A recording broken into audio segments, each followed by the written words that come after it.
Senhoras e senhores, é com grande satisfação que damos início a uma palestra magistral do 46º Encontro Regional de Botânicos, Minas Gerais, Bahia e Espírito Santo. Temos a honra de receber o professor Fábio Rubio Scarano, da Universidade Federal do Rio de Janeiro. Por favor.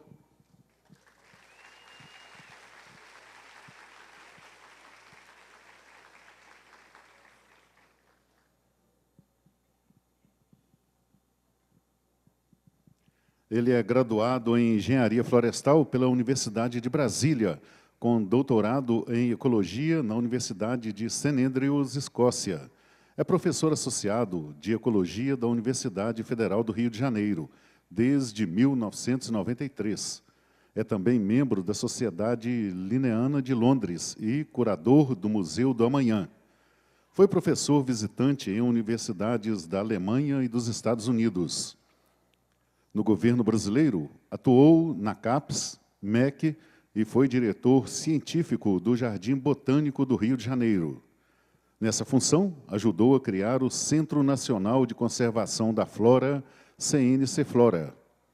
No terceiro setor, foi diretor executivo da Fundação Brasileira para o Desenvolvimento Sustentável e diretor executivo do Programa do Brasil e, em seguida, vice-presidente sênior da Divisão das Américas na ONG Conservação Internacional.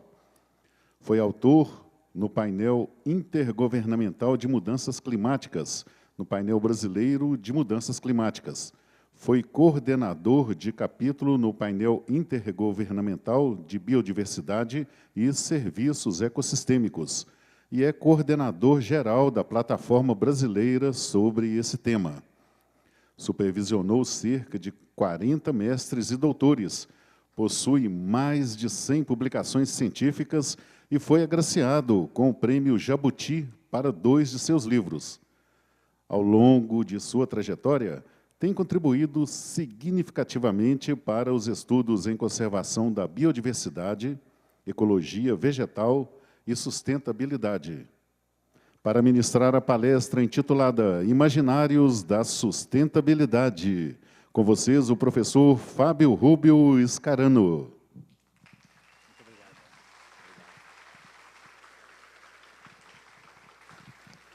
Olá, muito boa noite. Eu queria começar fazendo os meus agradecimentos por esse convite, que para mim é uma imensa alegria e uma honra e também uma gigantesca responsabilidade. São datas tão importantes, né? 100 anos da UFV, 30 anos da pós-graduação em botânica, e eu tenho uma história muito curiosa com essa universidade. A primeira vez que eu estive aqui foi em 1985, a final da ditadura militar, eu era parte do movimento estudantil, e veio um grupo de estudantes de engenharia florestal do Brasil todo para a gente fazer aqui um congresso que foi muito marcante por tudo. Depois eu viria algumas vezes aqui, mas eu me lembro claramente, foi aqui mencionado pela professora Tânia, o Congresso de Botânica em 2004, que também foi uma ocasião que me marcou muito. Eu comecei a notar, eu fiquei pensando, enquanto assistia a mesa de abertura, esse espetáculo lindo de dança, como sempre que eu venho aqui, acontece alguma coisa depois comigo importante. Depois que eu vim aqui em 85, no ano seguinte, eu me formava e vinha a me empregar aqui em Minas Gerais. Trabalhei por 3 anos no meu primeiro emprego, primeiro na cidade de Corinto, depois em Belo Horizonte. Foi uma mudança grande, muito alegre, adorei a hospitalidade mineira, toda a cultura, a tradição que se tem aqui nesse estado. Trabalhando aqui, pude conhecer Bahia e Espírito Santo, e a gente tem um evento com os 3 estados, eu acho que são baratos. E depois de 2004, nesse Congresso de Botânica, em 2005, eu comecei essa trajetória. Eu passei muitos anos da minha vida trabalhando com ecofisiologia, com fotossíntese de plantas, especialmente, e depois, como vocês viram, fui andar pelo governo, por ONGs, trabalhei com mudança climática, e nos últimos 4 anos eu estou no Museu do Amanhã, como curador, e a UFRJ tem sido muito gentil comigo, tem deixado eu fazer as minhas aventuras temáticas e de pesquisa. E o que eu trago hoje para vocês aqui é um bocado do que a gente vem fazendo no Museu do Amanhã, essas ideias, elas dão base para as exposições e também para a pesquisa científica que a gente faz lá dentro. E eu achei que ia ser, eu não sei se vocês conseguem enxergar bem, ou se talvez a gente possa escurecer um pouco, porque também eu vou usar algumas imagens aqui que precisam de mais resolução, creio. Está melhor assim? Melhor. Então, essa palavra sustentabilidade, que é um dos temas, né, aqui do evento, Futuros Sustentáveis, essa palavra é uma palavra, como outras, né, do nosso tempo, que são muito usadas, né, e às vezes a ponto da gente não entender direito do que está se falando. Eu me lembro sempre de um filme do Jean-Luc Godard, um filme chamado Adeus à Linguagem, que tem um personagem que vira para o outro e fala que vai chegar uma hora que a gente vai precisar de tradutor e intérprete para explicar para a gente mesmo o que a gente está falando. Então, vou tentar hoje falar um pouco para vocês os diferentes tipos de imaginário que existe acerca dessa palavra sustentabilidade. Mas, antes de iniciar, o que eu queria dizer para vocês é que muito do que eu vou falar aqui, boa parte do que eu vou falar, pode parecer não diretamente conectado com o mundo botânico, mas o que eu vou falar, creiam em mim, eu aprendi com as plantas. Então, eu vou mostrar ao longo aqui da fala como que isso veio a se dar. Elas foram e são, de fato, professoras para mim. Opa. Perdão? Ah, tá bom. Vamos ver se vai. Não.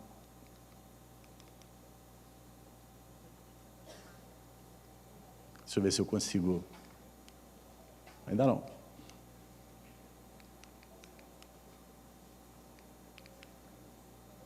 Tá, não. É aquilo, né, que passa aqui.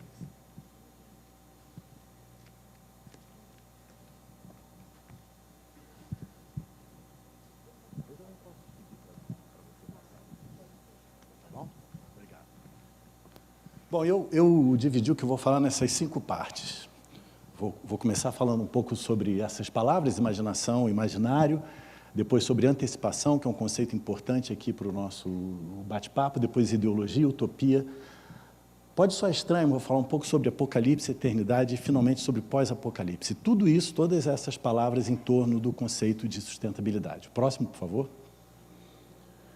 Começando com imaginação e imaginário. Queria compartilhar esse quadro com vocês. É de um pintor francês chamado Albert Robida. O quadro ele pintou em 1902 e o quadro se chama A Saída da Ópera no ano 2000. E vocês podem notar que no quadro, bom, acho que o que mais chama a atenção quando a gente bate o olho são os carros voadores. Não é isso? Primeiro, quando a gente bate o olho, a gente vê os carros voadores, mas tem uma segunda coisa que vem para nós, normalmente, posteriormente, que são as roupas das pessoas.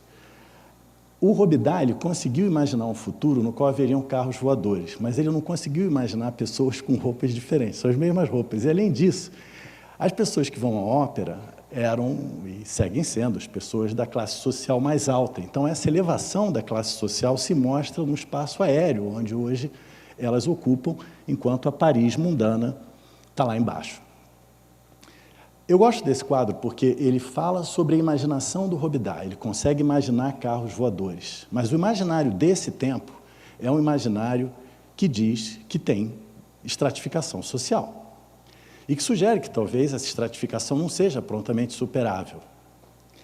E o que eu acho curioso, assim, muitas vezes a gente bate o olho nesse quadro e acha engraçado, mas eu tenho a impressão que na nossa cabeça também está um pouco, um século depois, não é muito diferente disso. A gente tem dificuldade de imaginar um mundo sem essa estratificação social. Então, a imaginação, ela de fato é livre, mas o imaginário, existe um imaginário individual, tem o imaginário da sua casa, o imaginário da sua rua, do seu bairro, do seu país, mas hoje, graças à telecomunicação e à alta velocidade de transporte, há um imaginário planetário. E o que dialoga com o imaginário é a imaginação. E o que eu vou argumentar aqui com vocês hoje, acho que no próximo slide eu já mostro um pouco isso, por favor.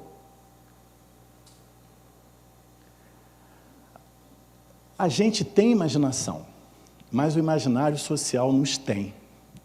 Ele impõe limites até onde a gente pode imaginar.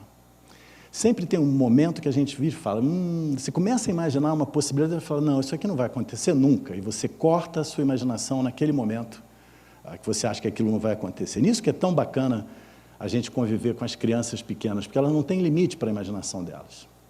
E às vezes eu tenho a impressão que a educação é um processo de reduzir a sua imaginação. E assim, tomara que não seja, eu tenho certeza que a gente tenta trabalhar contra isso, mas ao longo da vida tem um monte de não, né, que nos é dito. Então, eu creio que os indivíduos possuem imaginação e eles são possuídos pelo imaginário. No próximo, por favor. E esse imaginário, ele é um imaginário que está em crise. E eu tenho a impressão até que ele está em crise há muito tempo. Eu adoro esse quadro do Peter Bruegel, um quadro de 1558, chamado Paisagem com a Queda do Ícaro. Alguém consegue ver o Ícaro? Vou mostrar para vocês aqui. Olha o Ícaro. Ele é quase insignificante nesse quadro. Agora, percebe os outros. O agricultor não está nem aí para o Ícaro. O pastor está olhando para o outro lado. E o pescador segue fazendo a sua pesca, deixando o Ícaro se afogar. É uma sociedade, são pessoas que se desconectaram uma das outras. A gente se individualizou. E isso revela a crise do nosso imaginário, em grande medida. Esse imaginário sobre o qual a gente vive é um imaginário que diz que a gente precisa ser produtivo, é o imaginário que transformou o futuro numa medida de sucesso, é o imaginário que fala que a gente é o que a gente consome, e é o imaginário que fala que a gente tem que andar em alta velocidade. E a gente tem muita dificuldade em se contrapor a esse tipo de imaginário. Mas ele, eu argumento com vocês, está em crise. E essa crise, ela vai além do componente humano só, e ela chega no componente físico planetário. Crise climática, perda de biodiversidade. E ainda que a pobreza tenha reduzido significativamente ao longo dos últimos 40 anos, a desigualdade social aumentou. E esses três problemas, eles decorrem do que eu estou chamando aqui de imaginário social planetário, que, portanto, está em crise. A gente já viu, já nos foi revelado que desse jeito o mundo não vai parar em bom lugar. No próximo, por favor. E esse imaginário ele tem recebido diferentes diagnósticos ao longo dos tempos. Hannah Arendt, logo depois da Segunda Guerra Mundial, ela dizia, filósofa alemã, dizia que nós somos uma sociedade alienada, a gente teria se separado do mundo que nos cerca. Então a gente se separou da natureza não humana, a gente se separou do próximo humano. E daí o que ela dizia é que quando isso acontece, a gente se separa de nós mesmos, a gente se desumaniza. O Martin Heidegger, um pouco antes da Hannah Arendt, ele dizia que nós somos uma sociedade esquecida. A gente esqueceu de ser e esqueceu do ser. E daqui a pouco eu vou falar mais sobre memória. Byung-Chul Han, um filósofo contemporâneo, coreano, baseado na Alemanha, ele vem falando que nós somos uma sociedade cansada, justamente por conta dessa obsessão com o que se chama de produtividade. Antigamente, produtividade era produção dividida por tempo. Hoje, o que se chama de produtividade é só produção, porque as pessoas têm que produzir o tempo todo graças a esses meios de comunicação que te mantêm conectado e fazendo com que você trabalhe muito além das horas que deveria estar trabalhando. Quando eu fiz introdução à economia, 40 anos atrás, eu não entendia bem o conceito de mais-valia do Karl Marx, hoje eu entendo. Amitav Ghosh argumenta que nós somos uma sociedade sem imaginação, e é isso que eu quero defender agora. Próximo, por favor. Então, ainda que o nosso imaginário esteja em crise, a nossa imaginação também está. O que isso significa? A gente tem muita dificuldade em imaginar futuro diferente do presente. E o futuro, cá entre nós, não existe. Ele só existe na nossa imaginação. Então, se a gente não imagina um futuro melhor do que o presente, ele não vai acontecer. A imaginação de futuro, ela funciona como uma bússola. Ela orienta, ela nos dá caminho. E se a gente tem dificuldade de imaginar futuros melhores do que o presente, a gente não vai encontrar esse caminho.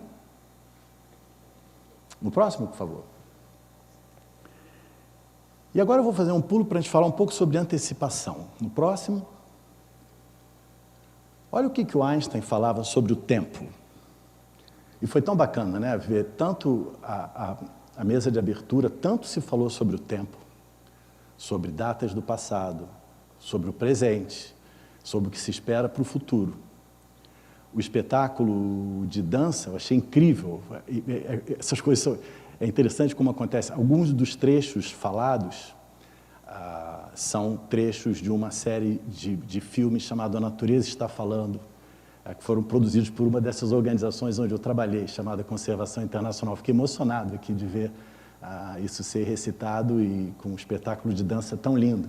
Então, o tempo todo, assim, o passado está na gente, o presente está na gente, a nossa imaginação sobre o futuro também.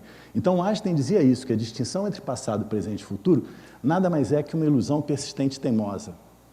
É tudo um só tempo.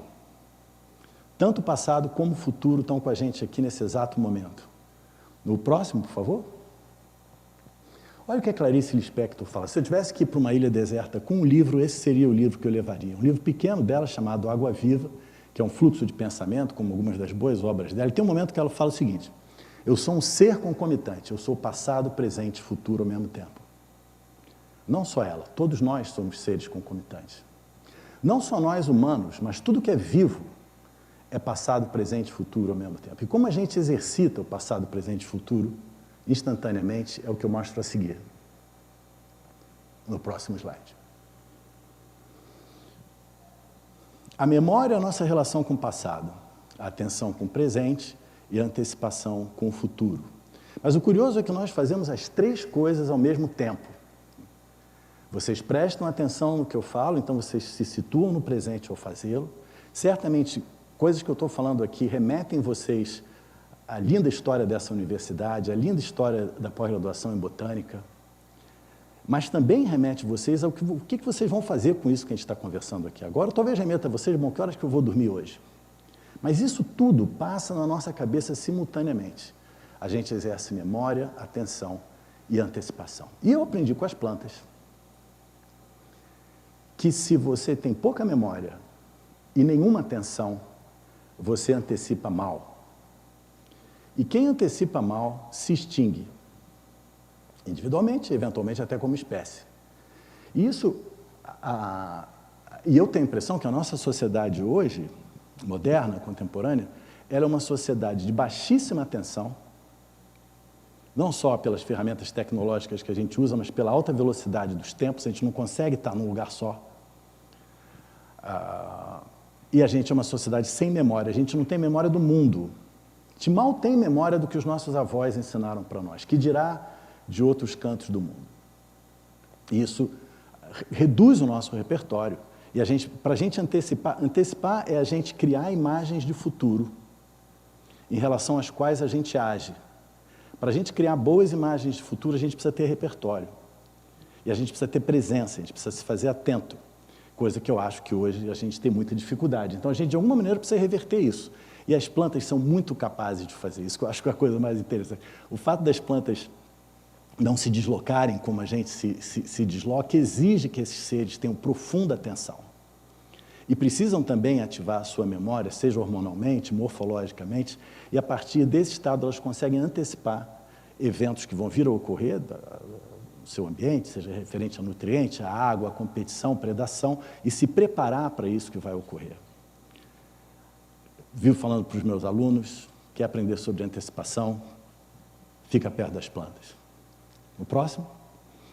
E aí, com isso, se o Einstein estiver certo e tudo é um tempo só, tem tem uma relação entre o passado e o futuro, que eu acho que é uma relação que tem a ver muito com a nossa pouca memória e coisas que a gente esquece. Eu listei algumas, eu adoro, aqui perto de vocês, em Tiradentes, o Museu Casa Padre Toledo. Padre Toledo conta o museu que esse padre recebia jovens ali naquela época do movimento da Inconfidência.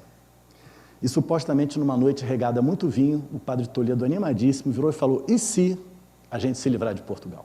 E esse "e se" foi o gatilho para que o movimento de Inconfidência viesse a se dar e mais tarde o Brasil se tornar independente. Então, essa pergunta, "e se", é uma pergunta que a gente precisa não só se fazer, mas a gente tem que deixar ele longe Deixar a nossa imaginação ir longe quando a gente pergunta e se. A gente tende a travar, porque a gente fala, não, isso não vai acontecer nunca. Deixa fluir o seu e se para ver até onde ele te leva. E, eventualmente, a gente fica independente, como ficou o Brasil a partir dessa questão do Padre Toledo. Mas tem vários. Então, na França, por exemplo, você imagina a França semi-feudal, monárquica, sai um camarada e fala liberdade, igualdade e fraternidade. Você é um apostado, se tivesse bet nessa época, duvido que o pessoal poria sua grana nesse camarada que falou isso, mas deu certo. Hoje a gente não tem, 300 anos depois, a gente não tem essa liberdade toda, mas está bem melhor do que naquela época. Passa longe de ser igual e fraterno, mas isso segue sendo uma espécie de bússola, um rumo para a nossa sociedade. Algumas mais, outras menos, mas de qualquer forma isso está posto. O terceiro é um que eu gosto muito, aprender a botânica indígena. Esse foi o primeiro diretor científico do Jardim Botânico, um camarada chamado João Barbosa Rodrigues, em 1905. Ele faria um discurso para o que era a Academia de Ciência da época, falando o seguinte, ele tinha andado o Brasil todo, especialmente o Nordeste brasileiro, e ali ele teve muito contato com povos indígenas, e ele sacou que a maneira que os indígenas nomeavam as plantas era diferente do Linneu. E ele faz esse discurso falando, olha, essa botânica linneana é linda, mas tem alguma coisa que a gente precisa aprender com os indígenas aqui, porque eles nomeiam as plantas não só com base na flor, mas com base na forma e especialmente com base na função. E tem algo que a gente precisa aprender com eles. Isso que o Barbosa falou em 1905, e não foi levado muito a sério, a ONU falaria em 2002. Um desses painéis científicos aqui da ONU, que eu participei, o painel de Biodiversidade e Serviços Ecossistêmicos, IPBS, foi fundado em 2011, mas já havia esse mandato da ONU que os botânicos, zoólogos, quem trabalhasse com história natural, biologia, deveria procurar aprender e escutar os conhecimentos indígenas, diferentes cantos do mundo, porque essas pessoas conhecem mais do que a nossa ciência conhece, ou ao menos complementar a nossa ciência, e com isso esse diálogo seria importante. Eu duvido que alguém na ONU tenha ouvido falar em João Barbosa Rodrigues, porque quer dizer, passou 100 anos para que esse pensamento pudesse começar a ser posto em prática. O meu favorito disparado é o quarto, trabalhar 30 horas por semana. Quem disse isso foi Bertrand Russell, em 1935, portanto, antes da Segunda Guerra Mundial. Russell, num livro chamado Elogio ao Ócio, ele falava o seguinte, com a tecnologia que havia naquele momento, a gente já podia reduzir a nossa jornada de trabalho de 44, que era mais ou menos a média na época, 48 em alguns lugares, para 30 horas, quer dizer, 5 dias por semana de 6 horas. Aí o Russell falava o seguinte, se você trabalhar 6 horas por dia e dormir 8 horas por noite, você tem as outras 10 horas do dia para exercer o que ele chamava de ócio criativo. Namorar, passear, fazer esporte, ir ao cinema e tal. Se você usa essas 10 horas livremente, no outro dia, naquelas suas 6 horas de trabalho, você vai render tanto como você nunca rendeu. E ele tem razão. Só que o que aconteceu 100 anos depois, praticamente? A gente só trabalha mais. O que o Russell falou foi muito importante para o movimento chamado trabalhismo, que está aí até hoje, mas ninguém se lembra do Russell, em nome de uma suposta produtividade, que nos cansa, como o Byung-Chul Han também fala. Outro incrível, ainda anterior, por favor, esse da telepatia, quem falava a respeito disso era um filósofo jesuíta francês chamado Teilhard de Chardin, otimista. Em 1946, ele escreve um livro lindo chamado Futuro da Humanidade, que sempre que eu estou meio triste eu procuro voltar a lê-lo. O Chardin falava que graças ao rádio e à televisão, a gente ia se conectar uns com os outros no mundo todo de tal maneira que nós íamos ficar amigos e amigas ao ponto da gente desenvolver o que ele chamava de misterioso poder da telepatia. A gente ia se entender planetariamente, isso ia criar uma consciência universal que iria poupar o trabalho de Cristo, de descer à Terra. Nós iríamos juntos subir a Cristo num processo que ele chamava de cristogênese. Que coisa maravilhosa! O que diria Chardin se ele tivesse visto a internet? E será que a gente usa a internet para isso? Para ficar amigo, se conhecer? Eu tenho a impressão que não muito. Ou pelo menos não o quanto a gente deveria. E por fim, Paulo Freire, que dizia que educar é transformar, educação é transformação. 33 anos dando aula no UFRJ, tem vezes que eu me pergunto, caramba, será que eu estou conseguindo fazer isso? Será que pelo menos eu me transformei? Me tornei uma pessoa melhor ao longo desses anos trabalhando com educação? Então, essa é uma pergunta que eu acho que a gente precisa se fazer. Educar é para transformar, dizia ele muito bem, que a gente educa para reproduzir e não incentiva a criar. Mas são algumas visões de passado que eu acho importante trazer, não precisa ir tão longe no passado, para a gente ver que algumas boas ideias estiveram aí e a gente não as pratica. Próximo, por favor. Então, voltando à antecipação, tudo que é vivo antecipa, porque a vida antecipa. Como que a vida antecipa? Nós temos células-tronco. Eu, por exemplo, não sei direito onde elas estão.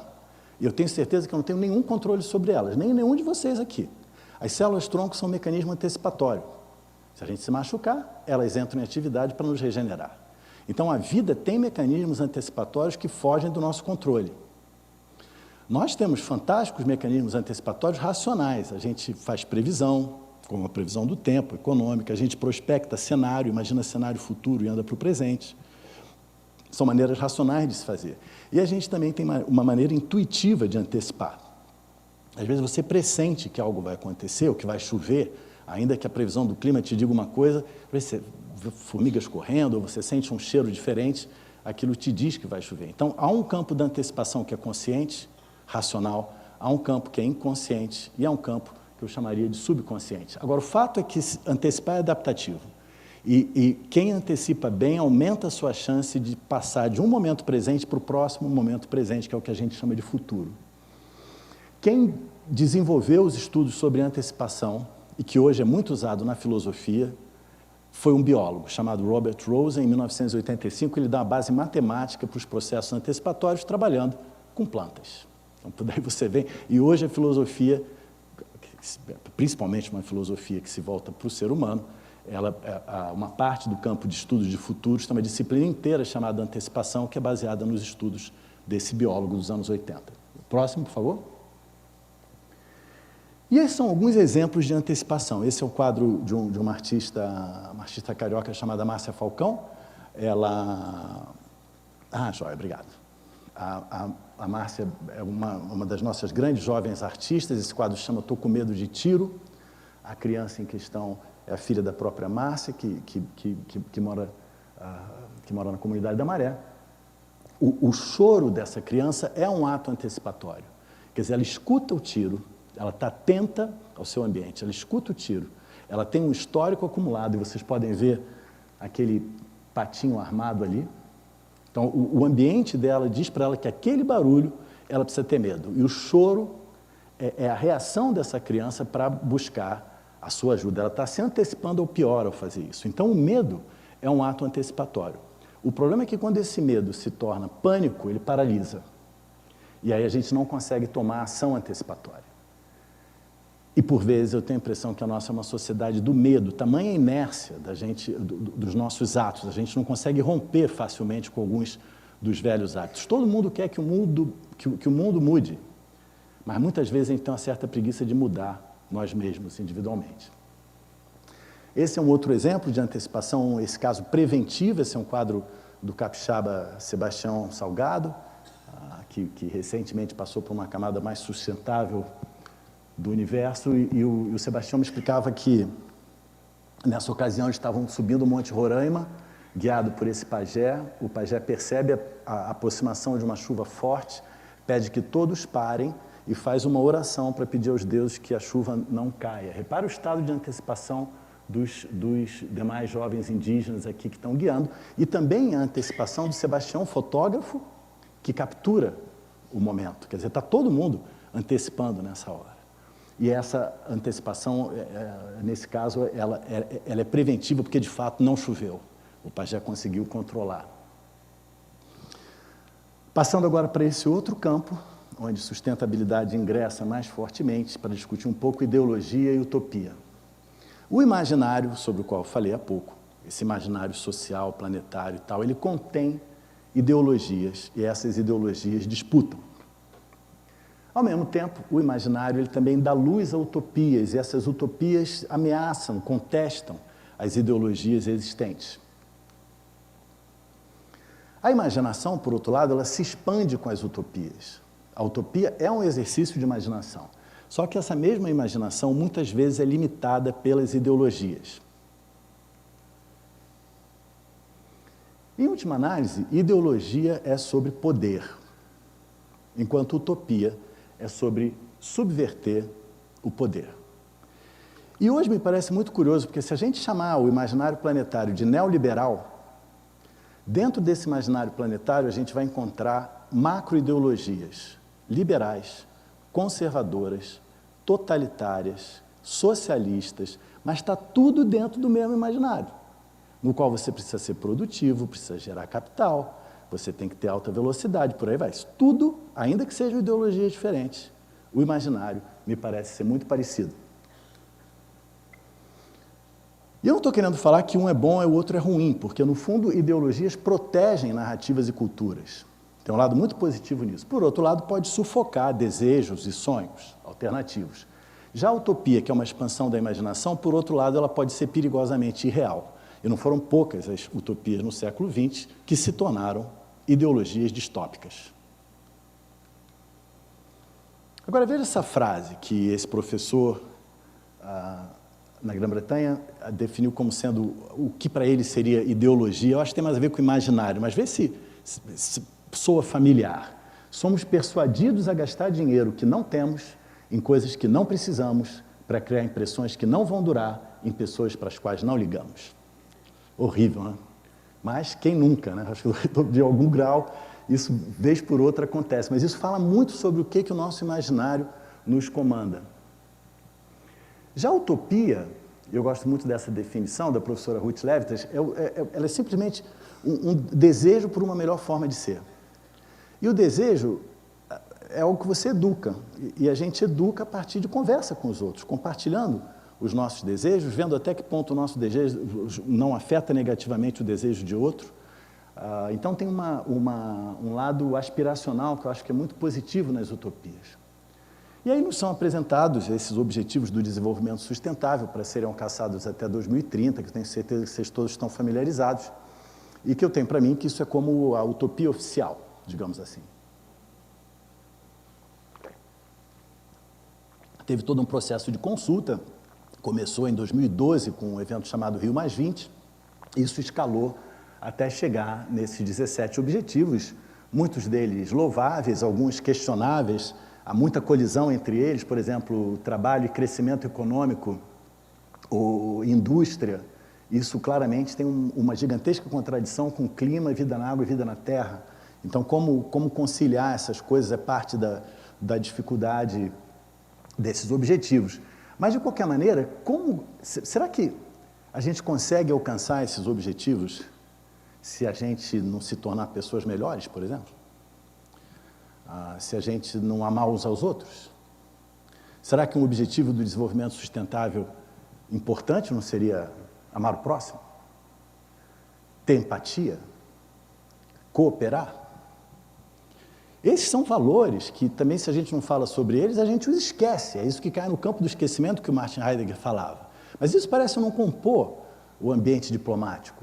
Eventualmente não compõe nem o ambiente científico. É muito incomum a gente, no espaço científico, falar sobre amor, sobre empatia, sobre essas coisas. Parece que são magistérios que não se sobrepõem. A física e o amor. E, no fundo, nós temos isso. São valores, nós somos humanos, a gente precisa falar sobre eles, especialmente num tempo como esse tempo que a gente atravessa hoje. E aí, por isso, tanto eu gosto das utopias abertas. O ODS é o que se chama de uma utopia programática. Ela tem um plano, tem um projeto. Assim, o Apocalipse, que era um tema de discussão em determinados círculos religiosos, hoje é papo da mesa do bar. Já está no noticiário. A gente tem colegas na ciência, inclusive, que têm uma visão meio apocalíptica das coisas, mas tudo bem, faz parte. E por outro lado, a eternidade também. E eu gosto muito desse quadro também, para trazer mais uma obra de arte. Ele se chama O Anjo Ferido. É um quadro de 1903, de um pintor finlandês chamado Hugo Simberg.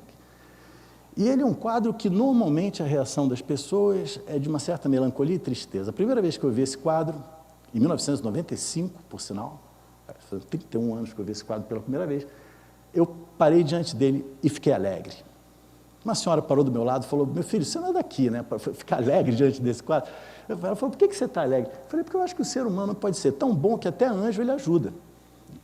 E especialmente seres humanos jovens, são 2 rapazes jovens.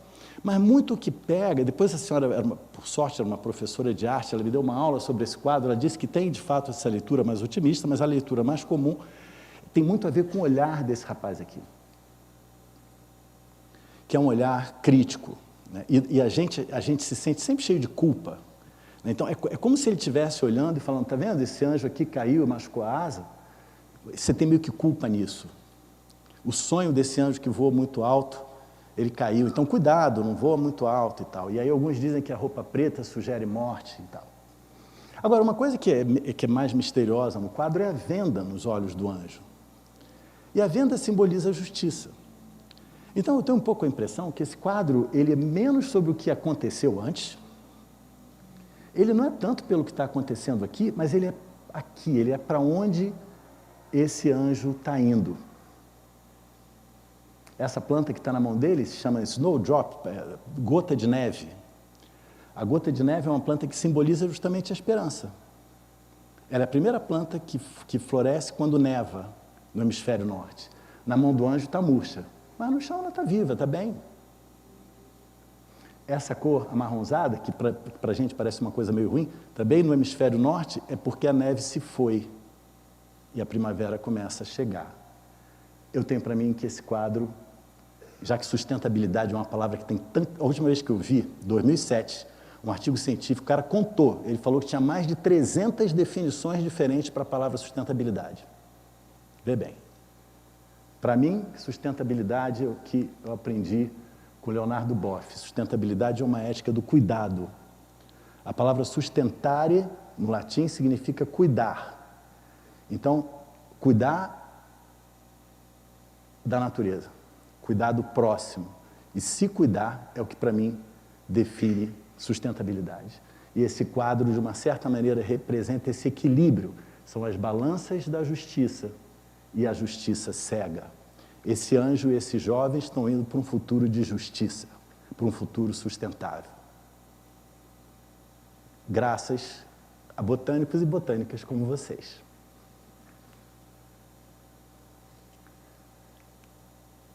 Agora, o que o nosso imaginário nos diz sobre a sustentabilidade?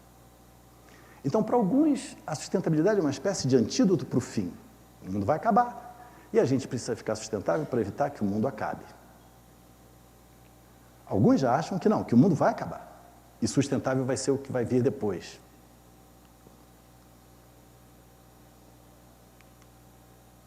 Agora, essa palavra apocalipse, ela não significa fim. Ela significa revelação. Se já nos foi revelado que o nosso imaginário não é sustentável, o que falta para a gente construir um novo imaginário é o que se chama imaginação. Então, o Apocalipse não é o fim. É o fim de um tempo. É o fim de um determinado ciclo. É talvez o fim de um mundo, mas não o fim do mundo. Nem o fim da nossa espécie. E, curiosamente, o eterno não é para sempre. Eternidade é um tempo indeterminado, é um tempo indefinido. Em grego significa isso, não significa para sempre. Então, assim, vocês já devem ter reparado, tudo que querem vender para vocês dizem que é sustentável. Não é? Aumenta o preço se for sustentável. E aí, claro, se tudo é sustentável, nada é. E aí vão te dar o ODS, o CSR, o ESG, um monte de sopa de letrinha, que aí, em média, a empresa ganha um pouco mais de bônus na Bolsa de Valores. É dessa sustentabilidade que a gente está falando, essa sustentabilidade do imaginário social, que eu vou chamar de neoliberal, moderno, capturou. Por isso a gente vai abandonar a palavra sustentabilidade e usar outras? Eu espero que não, porque as palavras são sagradas. A gente precisa fazer que a essência dessa palavra valha. E a essência dela é o cuidado com o mundo, com a nossa casa comum, o cuidado com o próximo e o autocuidado. E o eterno me interessa muito, e eu acho que algumas dessas frases falam muito sobre esse eterno que não é para sempre. O eterno é aquilo que permanece presente em nós a todo instante.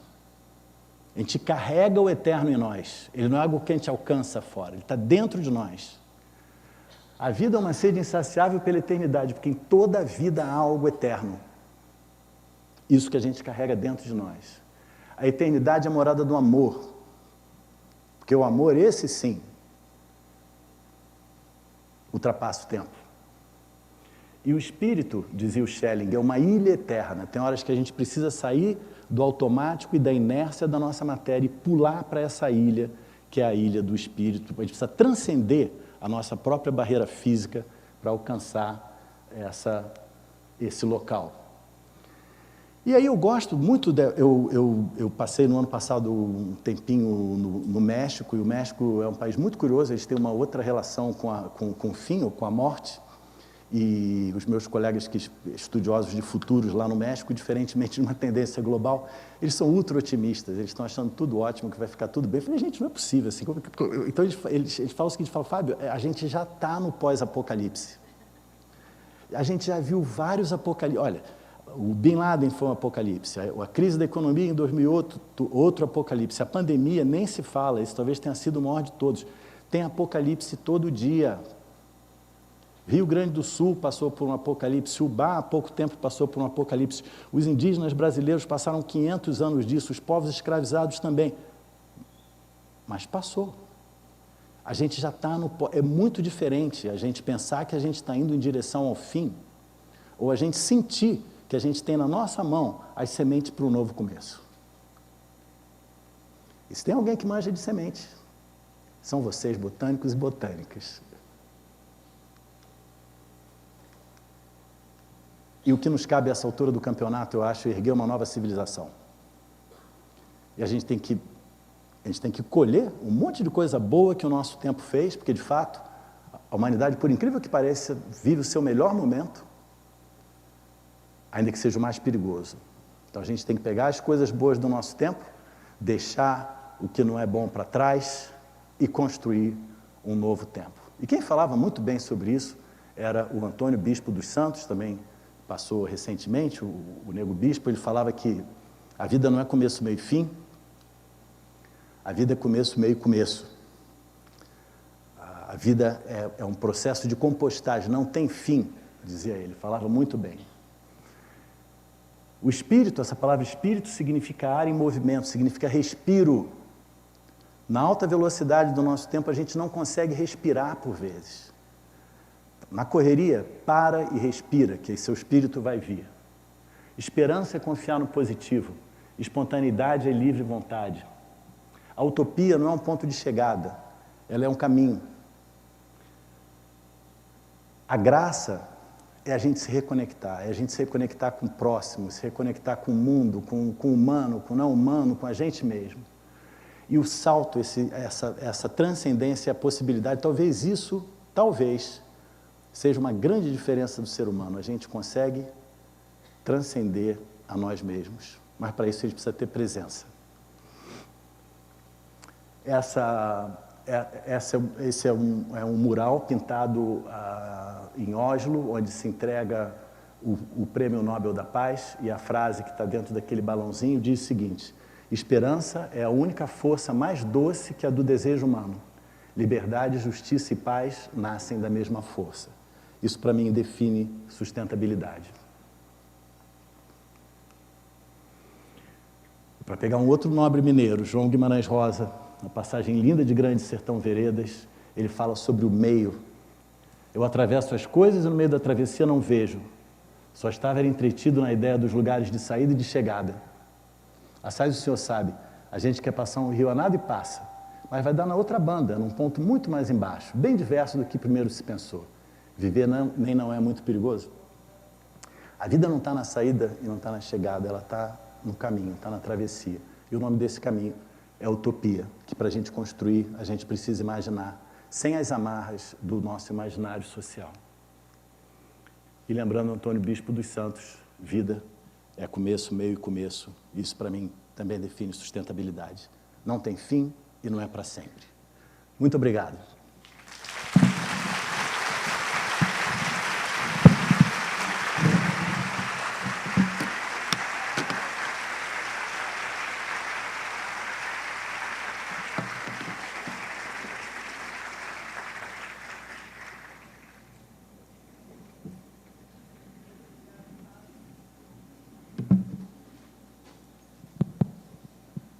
Muito obrigado, Fábio, por essa Obrigado, professor. magnífica palestra, né, engrandecendo ainda mais o nosso evento.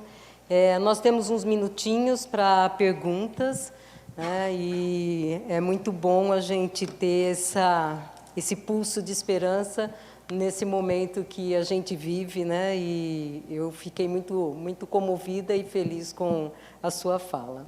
Então, quem gostaria de fazer alguma pergunta para o professor Fábio? Nós temos monitores com outros microfones? Não.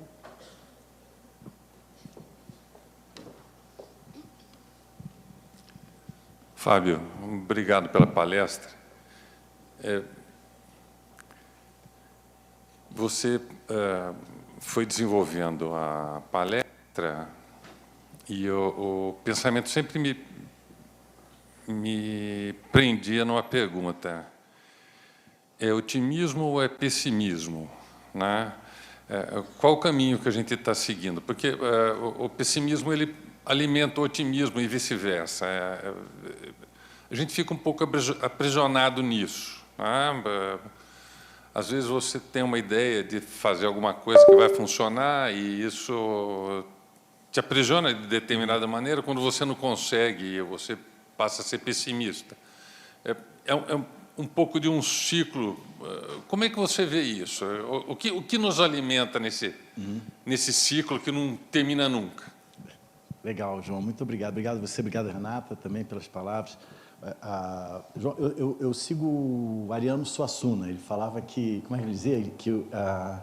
Que o otimista é um tolo, o pessimista é um chato. O negócio é a gente ser realista e esperançoso. E esse realismo esperançoso é que eu acho que é um negócio, porque a gente tem que ter uma visão realista do que está ocorrendo nas coisas, né, assim, no mundo, mas a gente tem que encará-las com esperança. E essa esperança, eu acho que ela é o que o Paulo Freire falava, que não era esperança do verbo esperar, né, mas esperança do verbo esperançar. É uma esperança ativa. A esperança ativa é sinônimo de fé.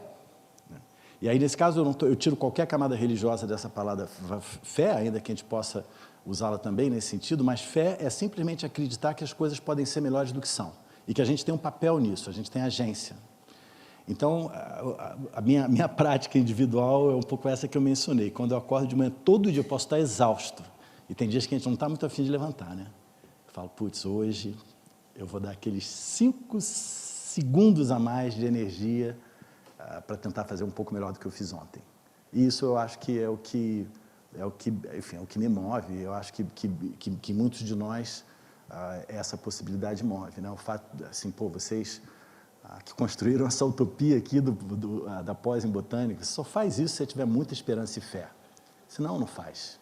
Uma universidade com 100 anos, ela é produto, ou a nossa querida sociedade botânica, são anos de fé, de aposta, de utopia, de sonho. E isso nos une, isso é o caminho. Né? A gente pode não ver do jeito que a gente queria que fosse, mas tudo bem, alguém vai ver. Então, isso para mim, me move. E eu creio que move vocês também.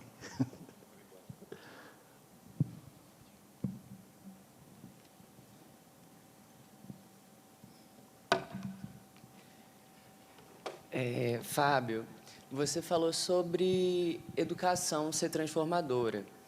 O que a gente, porque assim, somos biólogos aqui, alguns são professores também, então o que a gente, enquanto educador, no ensino básico, a gente pode fazer para levar o assunto de sustentabilidade para esses jovens que muitas vezes ou estão nem se ligando nisso, ou estão completamente desesperançosos, completamente com medo e, você disse, Apavorado, não. Paralisado, né? Paralisados, exatamente. Como que a gente pode levar isso para eles e ter um retorno positivo? Olha, essa é uma pergunta difícil, Alberto, mas vou te contar uma história que aconteceu comigo. Eu passei uns 10 anos sem dar aula para graduação por causa desses afastamentos que eu tive, essas experiências fora. E os 10 anos que eu tive fora foram 10 anos de muito avanço tecnológico e celulares e tal. Quando eu voltei, eu lembro que a primeira aula que eu dei, eu pedi para a turma fazer um trabalho de casa, dei um dever de casa, que era o seguinte, eu notei que a turma estava, como você falou, um pouco paralisada, pessimista. Eu falei com eles, falei, olha, eu vou dar aqui 10 indicadores para vocês, a mortalidade infantil. Eu pensei em 10 coisas. Quero que vocês vasculhem isso, me traga daqui a uma semana como estava o mundo em 1985 em relação a esses indicadores e como está hoje. E voltei para o quadro negro. Fui lá eu escrever minhas coisas e tal. E alguém virou e falou, professor, é isso aqui que o senhor quer? O garoto fez no celular em 2 minutos, o que eu pedi para ele. Aí eu virei para eles e falei, cara, olha só, foi mal, estou meio desatualizado. Como é que eu posso ajudar vocês aqui? E aí foi um maior barato, porque eu mudei completamente a minha forma de dar aula, escutando, e agora é fogo também, né? Porque a cada 2, 3 anos é outra geração, já é tudo diferente. Mas eu tenho procurado conversar com os estudantes de começo para ver como eles acham que a gente pode ajudá-los. Isso tem sido uma experiência boa, assim, para mim. Às vezes eles ficam meio intimidados no começo, porque não estão acostumados, mas eu tenho notado que conteúdo, assim, que determinados conteúdos, eles hoje acessam muito facilmente, né? Às vezes conteúdo bom, às vezes nem tão bom, mas eles gostam muito, o jovem gosta muito de coisas dinâmicas, que façam eles interagirem uns com os outros. Então, eu tenho experimentado várias coisas, às vezes funciona, às vezes não, mas eu sempre escuto deles, porque assim, tem uma matéria lá que eu dou, são 3 horas de aula direto. Quem aguenta 3 horas, gente? O professor não aguenta, o aluno não aguenta. Como que a gente pode fazer isso de outra forma, né? Então, eu acho que a gente precisa repensar isso. Eu, quando entrei na UFRJ, 33 anos atrás, eu fiz engenharia florestal, entrei no curso de biologia. Aí os meus colegas professores falaram, pô, tu veio de uma outra formação, a gente está numa discussão de mudança de currículo. Ia ser legal tu participar. Eu falei, pô, beleza. Aí entrei e tal, começamos a discutir. 33 anos depois, o currículo é o mesmo. A academia é muito ortodoxa. Essa é uma das coisas que me levou para os museus agora. Que o museu a gente consegue improvisar mais, adaptar mais. Né? Na academia é muito duro, né? Assim, o currículo e tudo. Então, como a gente criar esses novos espaços, tem que ter muita criatividade. Eu acho que a gente aprende muito escutando os alunos. Assim, mas a tua pergunta, de fato, é muito difícil. Oi, boa noite. Meu nome é Mayra. Fábio, você falou uma frase que diz, todo mundo quer que mude, mas temos preguiça de mudar. E eu sou estudante de engenharia agronômica e eu penso muito na parte da sustentabilidade. Tive algumas experiências com estágio em floresta, em produtos agrícolas.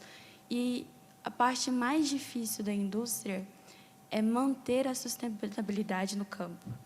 E eu penso muito na sustentabilidade e tendo que explicar o porquê que ela é importante, mesmo sendo insustentável no campo. Então, eu queria que você me falasse um pouco, porque eu acho que não é uma paralisia, eu não acho que é uma coisa que a gente tenha preguiça de mudar, mas eu acho que a sustentabilidade hoje é um excesso de mudanças. As coisas são muito rápidas, a gente quer as coisas muito perfeitas, e eu imagino que se a gente aceitasse um exemplo básico, as coisas menos perfeitas, se a gente fosse hoje no sacolão e aceitasse as frutas com pequenas variações, se a gente fosse no Ceasa e aceitasse as coisas com as pequenas avarias, a gente não teria que fazer as coisas insustentáveis, não teria que usar tantos produtos ruins, agrotóxicos, dentre outras coisas. Então, eu queria tentar ser mais sustentável nessa parte. Você consegue me explicar um pouco mais dessa parte? Consigo. Excelente ponto. E super obrigado por levantar isso, porque é uma dessas coisas... Eu aprendi isso com um colega do ramo da moda, uma marca famosa aqui do Brasil, a gente ficou amigo e ele sempre falava isso, que e que me lembra muito, de novo, esse conceito de utopia como sendo uma caminhada e não um ponto de chegada. Sustentabilidade, para mim, é muito isso, é uma caminhada. Ela é a própria utopia. Porque a gente tem que tentar ser, e isso é o que o meu amigo fala, a gente tem que ser tão sustentável quanto possível. Tem campos que ainda não dá para... Ele era um desses casos, trabalhava com moda, ele tentou por um tempo trabalhar só com algodão orgânico, faliu. Teve que recomeçar por um outro lado, porque ele não conseguiu. Hoje, 20 anos depois, eles já conseguem fazer muita coisa com algodão orgânico, mas não somente. Então, ele vai ficando mais sustentável. Ele não está 100% sustentável. Então, a gente entender que tem uma caminhada, e isso acontece com a gente também. O meu exemplo pessoal, eu era de um conselho de uma ONG, essa ONG era uma coisa engraçada também, vou ter que abrir o coração com vocês aqui. E aí, esse conselho, eles tinham uma prática que era a seguinte: todo ano a gente vai abrir mão de uma coisa insustentável, os conselheiros. Pô, beleza, todo mundo dentro e tal. Até que teve um ano que eles falaram, isso antes de ser banido, né, o plástico. Canudo de plástico não mais. Quando falar, a primeira coisa que eu pensei foi a caipirinha. Falei, como é que eu vou tomar? E, claro, naquela época ainda não tinha o canudo de bambu, essas outras alternativas, mas eu falei, meu Deus, saio ou não saio desse conselho? Assim, fica na dúvida, porque é difícil, tem coisa que é difícil largar, Consegui, superei essa fase, mas é isso, é o que eu falei, todo dia é um pouquinho, é uma caminhada mesmo. Então, tem que ver o que é possível, né? O que é viável dentro das circunstâncias que a gente vive. Mas a sua questão é ótima também, eu acho que tem coisas que não são acabadas, né? A gente tem que estar trabalhando, e a educação é uma delas, né? Mas super obrigado. Agora acho que sou eu, Fábio. Ei, Renata. Felizmente, depois de 3 tentativas, temos você aqui no Congresso, hein? Te agradeço demais por isso, Renata. Tentando bastante trazer o Fábio. E eu sabia que a gente ia ter esse momento super importante, não só de conhecimento, como de reflexão. E aproveitando, né, a questão... Vou começar com canudo. Recentemente surgiu um meme na internet de uma pessoa em dúvida com relação a usar um canudo de plástico, e, no fundo, havia uma bomba explodindo. Então, isso é muito significativo. Eu estou falando isso porque eu estou dentro das escolas públicas, onde os jovens, né, como o colega trouxe, eles não estão, talvez, desesperançados, mas eles estão perdidos. Porque, diante de tudo isso, eu vou deixar de usar o plástico. Outra questão que a gente sente muito, né, nesse universo é uma quantidade de conhecimento transformado em conteúdo, que para mim não faz muito sentido, conhecimento é uma coisa, conteúdo é outro, né? Mas, enfim. E isso limita o que você começou a falar, que é a questão da liberdade, da criatividade. E aí o silêncio surge. Você começou falando, né, que a criança tem muita imaginação e a gente vai tolhendo. E tolhe, silencia. Então, eu não sei, porque hoje a gente está vivendo muito, desculpa, a questão do tanto faz. Tanto faz a gente estar discutindo uma questão, porque a qualquer momento eu pego o celular e eu tenho respostas. Então, será que esse tanto faz também não é fruto do pós-apocalipse? Então, eu fico com essa dúvida, né? Porque, já que a gente não vai ter... O apocalipse existe todos os dias, acontece o tempo todo, será que também não é mais uma consequência do pós-apocalipse? Obrigada, viu, Fábio? Obrigada a ti, Renata. E, olha, super obrigado. A Renata é minha reconexão com o mundo botânico, né? E ao me reconectar com o mundo botânico, eu encontro tantos amigos e amigas queridas, é uma alegria imensa estar aqui. Faço novos amigos, uma plateia cheia de jovens estudantes também. É muito incomum a gente poder falar para uma plateia como essa. Foi, de fato, uma noite muito emocionante para mim. Mas eu acho um pouco diferente, né? Eu acho que esse tanto faz tem mais a ver, a meu ver, com isso que eu estou chamando de paralisia. E essa paralisia, ela é o que é como que entrar no modo automático. E o modo automático, numa sociedade cansada, o modo automático é uma estratégia de descanso. A gente faz aquelas coisas automaticamente porque você não quer muito quebrar a cabeça, você não quer imaginar o e se, né? Tem um filósofo francês, o Henri Bergson, no começo do século XX, ele falava que quando o automático se instala, o espírito se retira. Então, a gente fica ausente de nós mesmos, né? E essa tua fala me lembra um pouco, eu tinha ficado de falar um pouco sobre isso hoje, mas no final fiquei meio em dúvida do que eu falaria, falar um pouco sobre exposição, como a gente tenta trazer isso para o nosso Museu do Amanhã, e, aliás, vocês todos estão convidadas e convidados para irem lá visitar a gente. O que eu vou falar pode parecer engraçado, assim, mas é para valer. Uma métrica clássica de museu é o número de visitantes, né? O nosso museu, ele é o museu mais visitado da América do Sul, desde que foi fundado há 10 anos atrás. As pessoas têm um interesse nesse tema do amanhã ou do futuro, embora amanhã e futuro sejam coisas diferentes, as pessoas se interessam por isso. Então, é um museu que atrai muito visitante e tal. Então, está sempre lá, tem não sei quantos milhões. Eu falei, gente, a gente precisa mudar essa nossa métrica. E as últimas 2 exposições que a gente fez, uma chamada Sonhos, e agora a gente acabou de encerrar uma exposição chamada Oceano, e a gente está iniciando uma que a gente vai inaugurar no final do ano sobre fogo. A gente está trabalhando com os elementos da natureza, então ar, água, fogo e no próximo ano terra. O que eu tenho pedido para não só a exposição, a nossa exposição é um museu de ciências, mas agora a gente mistura elementos de museu de ciências, de museu de história natural, com também arte e fazendo referência às espiritualidades do bairro onde a gente está, ali que se chama Pequena África, ali onde chegaram mais de 2,5 milhões de pessoas escravizadas, e a Baía de Guanabara tem a ver com várias mitologias indígenas, não só Tupinambá, mas também da Amazônia, por incrível que pareça. Então, a gente mistura tudo isso na mesma narrativa, e eu sou muito chato com o som, com a luz, a gente tenta criar uma atmosfera tal que a pessoa fique na exposição. E a gente tem feito isso ao ponto de botar lugar para as pessoas relaxarem, mas elas não sabem direito. A gente faz uma coisa tão ergonômica que elas têm dormido na exposição. Então, para mim, virou uma métrica. Quanto tempo as pessoas dormem dentro da exposição? Nós tínhamos uma média, vê o que é a velocidade dos tempos. A média de visitação à exposição temporária é cerca de 30 minutos. Não só no nosso museu, no Brasil hoje. Nas 2 últimas, Sonhos e Oceano, a gente conseguiu puxar essa média para 50 minutos de estadia. Tem gente que está ficando 2 horas, tem gente que literalmente dorme, não estou exagerando. Isso, a nossa preocupação é criar um estado de presença. Porque a partir da presença da pessoa, estando ali de fato, sentindo, e a gente tenta fazer com que som e luz criem essa atmosfera, a pessoa se esquece da correria na qual ela está e ela fica atenta. E esse estado de atenção é o que eu acho que ativa a nossa esperança, ativa a nossa imaginação e ativa o campo do possível, porque o futuro é sobre possibilidade. Se a gente acha que nada pode, se a gente não pergunta e se, acabou. Então, a gente está trabalhando tempo e presente. Eu acho que se há uma revolução para a gente fazer nos nossos tempos, no nosso período aqui nesse planeta, é uma revolução quanto ao uso do tempo.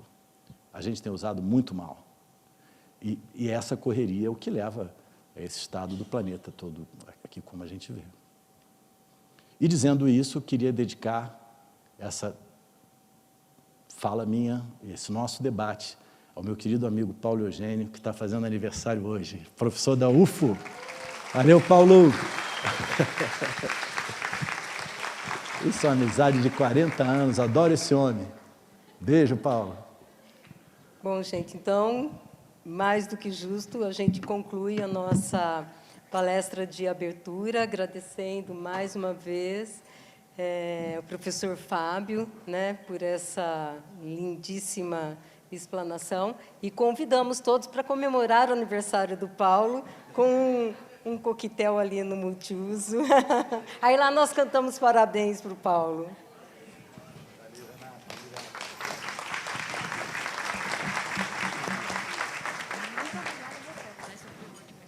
Eu acho que era o que às vezes